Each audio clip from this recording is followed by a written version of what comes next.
Chaque film au cinéma est unique. Mais c'est vrai, certains le sont plus que d'autres. Parfois, ça dépend de la personne qui nous accompagne en salle, des émotions que le film nous a apportées ou de ce qu'il révèle au plus profond de nous-mêmes. Personnellement, j'aime beaucoup me rendre seul au cinéma. Aussi, j'ai toujours eu une préférence pour les ambiances feutrées et cosy des petites salles. Je n'ai jamais su quoi faire de ma vie, ça m'a posé bien des problèmes dans mes études, mais le cinéma a toujours été une passion, une certitude.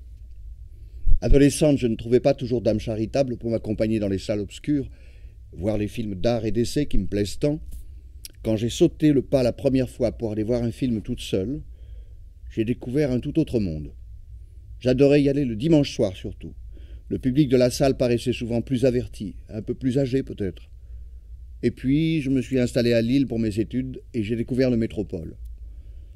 Le tout premier film que je suis allé voir après mon emménagement, c'était La vie d'Adèle de Keshish, le 11-03-13 à 19h précisément. Je le sais, car j'ai conservé le ticket. Ce film m'a complètement bouleversé. Je ne sais pas si c'est parce que j'ai vécu cette histoire d'amour comme si c'était la mienne. Ça m'a pris aux tripes. Comme une branche qu'on se prend en pleine tête. Bam! Avant de m'asseoir, j'ignorais complètement que le film avait été tourné à Lille. J'ai donc découvert le musée de la piscine de Roubaix à l'écran avant de le voir en vrai. Quand j'ai vu ce film, je n'avais encore jamais connu d'histoire d'amour. Pourtant, j'avais 19 ans. Des histoires d'amour, j'en ai vu des tas au ciné, mais aucune ne m'a touché comme celle-ci. Et pourtant, je n'ai pas d'attirance particulière pour les femmes. Je pense que ce qui m'a bouleversé, c'était de vivre cette histoire d'amour en voyant deux êtres et non pas deux femmes. En sortant de la salle, j'ai fait plusieurs détours à pied jusqu'au métro pour profiter de la ville de nuit.